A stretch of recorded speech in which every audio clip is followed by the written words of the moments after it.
Hi, so I wanted to just give you a basic idea about where we're starting our text. Where's it coming from? Where was Fitzgerald inspired?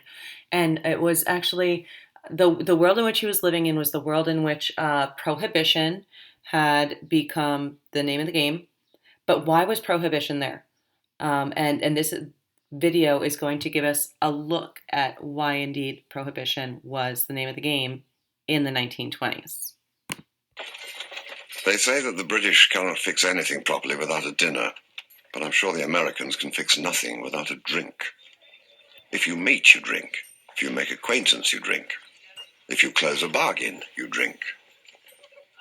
They drink because it's hot. They drink because it's cold. If successful in elections, they drink and rejoice. If not, they drink and swear. They begin to drink early in the morning.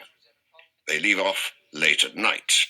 They commence it early in life and they continue it until they soon drop into the grave. Captain Frederick Marriott.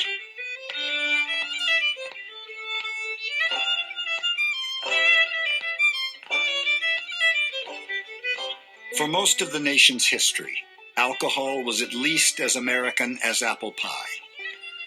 The hold of the Mayflower, the ship that carried the first Puritans to Massachusetts, was filled with barrels of beer.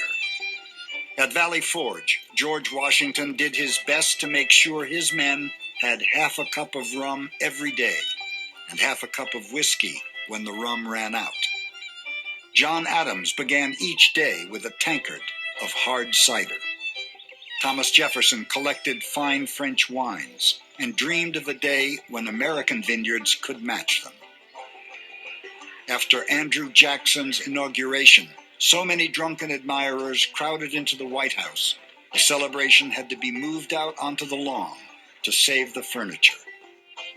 Young Abraham Lincoln sold whiskey by the barrel from his grocery store in New Salem, Illinois. Intoxicating liquor, he later remembered, was used by everybody, repudiated by nobody. A young Maryland slave named Frederick Douglass said whiskey made him feel like a president, self-assured and independent. Physicians recommended whiskey and cider and brandy and rum and beer as far better for their patients than water hauled from muddy rivers and stagnant pools. Clergymen drank. So did craftsmen and canal diggers, and the crowds of men who turned out for barn raisings and baptisms, funerals and elections, and public hangings. It's part of ritual celebrations. It's part of being social. It's part of the gathering. And it's always been there. It just tells you something. Maybe we'll never really have an answer for why we need it. But if you look at the history, it's clear we do. Americans routinely drank at every meal, including breakfast. In many towns, a bell rang twice a day to signal what was called grog time, so that men could stop whatever they were doing in factories and offices, mills and farm fields, to raise a jug. In farm families in New England particularly, that there was a barrel of cider by the door, and you came in and you would have your ladle of cider. Now, this wasn't as powerful as whiskey, but, it wasn't the kind of cider that we have with donuts today.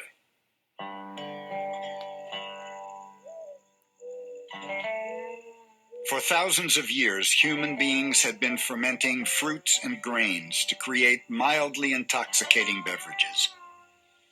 But by the 1800s, rum, whiskey, and other distilled spirits with significantly higher alcohol content had become increasingly available. All of a sudden, you have all of these people growing grain, growing corn, growing oats, growing wheat, that can be distilled into whiskey. And so all of these rituals that had been part of the human experience, where farmers would get up and you would have beer with breakfast and beer with lunch and beer with your afternoon break and beer with dinner, but you're talking about 2% beer. But now all of a sudden people are drinking whiskey instead. And it took a while for the culture to recognize that, wait a minute, there's something really wrong here. By 1830, the average American over 15 years of age drank the equivalent of 88 bottles of whiskey every year, 3 times as much as their 21st century descendants drink. Americans spent more money on alcohol each year than the total expenditures of the federal government. Inebriates filled the nation's poorhouses and workhouses and prisons. More and more, people began to worry that the country was becoming a nation of drunkards. And as the wages of many husbands and fathers and sons went to the grog shop, women and children became victims, mistreated, abandoned, deprived of food and shelter. Alcohol consumption at that point was a sign of masculinity that took away masculinity. So that you drank to show that you were a man, but you get drunk and all of a sudden you can't provide for your family, you can't do your job, you become violent. There are so many references to the degradation of Saturday night. Implicit that a man would go out, first of all, he would leave the home, he would go to a saloon, he would get drunk, and he would come home and do whatever he wanted. This is a time when there is no divorce, when the concept of police protection for domestic violence doesn't exist. The concept of marital rape can't be discussed. But you can discuss it through alcoholism and what alcohol does to men.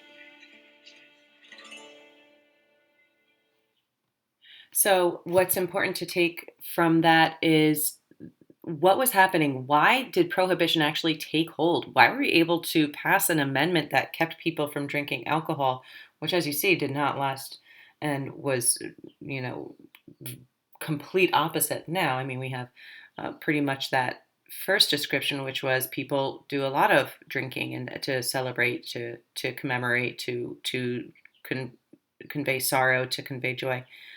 But the place that we came from, the reason that they were able to get prohibition going in the first place was this incredible pain that it caused the family at a time when women had no rights. Remember, there's no suffrage for women.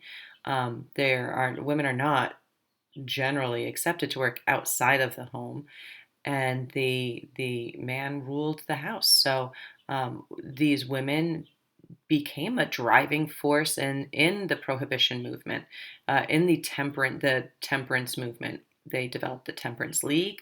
Women would go and protest saloons. They would go and stand outside and shame men going into and out of saloons. So there was a massive movement before prohibition got to where it did get. And it was on the heels of a true problem, a true problem in American society. Now we're going to watch a video that talks a little bit about, okay, now prohibition comes into effect. What is the political and social aspect of that? We're going to take a look at the sort of political, social, maybe not fallout, but result of prohibition.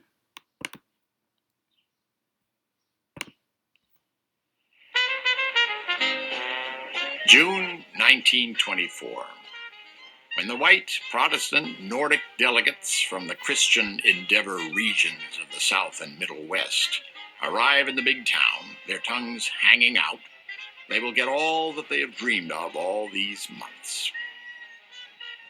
It will cost them somewhat more than the dreadful corn liquor of their native steppes, but they will quickly get too much aboard to bother about money. In brief, I formally prophesy that the Democratic National Convention will be as wet as Democratic National Conventions have always been.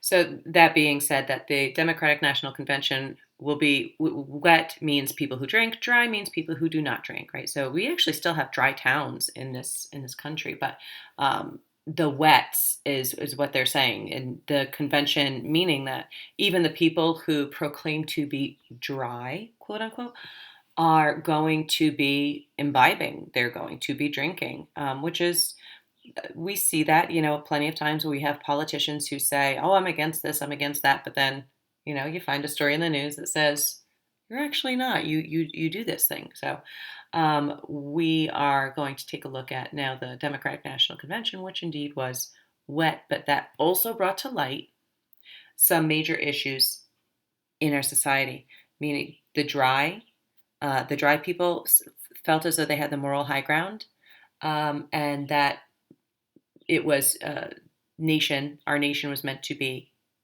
a Christian nation of white people who did not drink because they felt that was the right moral path. The other side was the idea that people should make their own choice, we should be allowed to drink, and that racial prejudice had no place, and white people being superior had no place as a philosophy in this country. So what's funny is that you have these very divided opinions when the livable truth, the livable condition, is somewhere in between. As my brother, who's an attorney, always says, if both sides feel as though they have been slightly shafted, you probably came out with a pretty good compromise. But prohibition was not that compromise, as we'll see.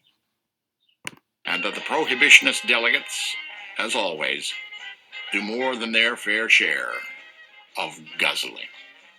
H.L. Mencken. In late June of 1924, the Democrats began arriving in Manhattan for their nominating convention to be held at Madison Square Garden. It would be one of the most fiercely fought in history, a 16-day battle between two Americas, the old rural Protestant country and the new diverse world of the big cities. The Democrats in 1924 tried to show their hospitality to the rest of the country. One of the efforts at hospitality was to erect a huge sign of Father Knickerbocker over the Hotel Astor. The only problem from the point of view of the Dries was that Father Knickerbocker was holding a conspicuous huge beer mug in his hand. Prohibition wasn't the biggest issue at the 1924 convention, but the division between the wets and the dries mirrored the split between the cities and the countryside. The candidate of the Protestant countryside was the frontrunner, Woodrow Wilson's Georgia-born son-in-law, William Gibbs McAdoo. He was nominally a reformer, committed to the rights of women and workers, but he was also a Confederate sympathizer and resolutely dry. His chief challenger was another, far more committed progressive, the governor of New York, the happy warrior, Al Smith. Al Smith is a good example of a politician in the 1920s who has the courage to stand up to the prohibitionists, and he's the courage to be honest and open about what he thinks about prohibition and why he thinks it's not working. I mean, he was a guy who liked to have a martini himself, so that probably helped.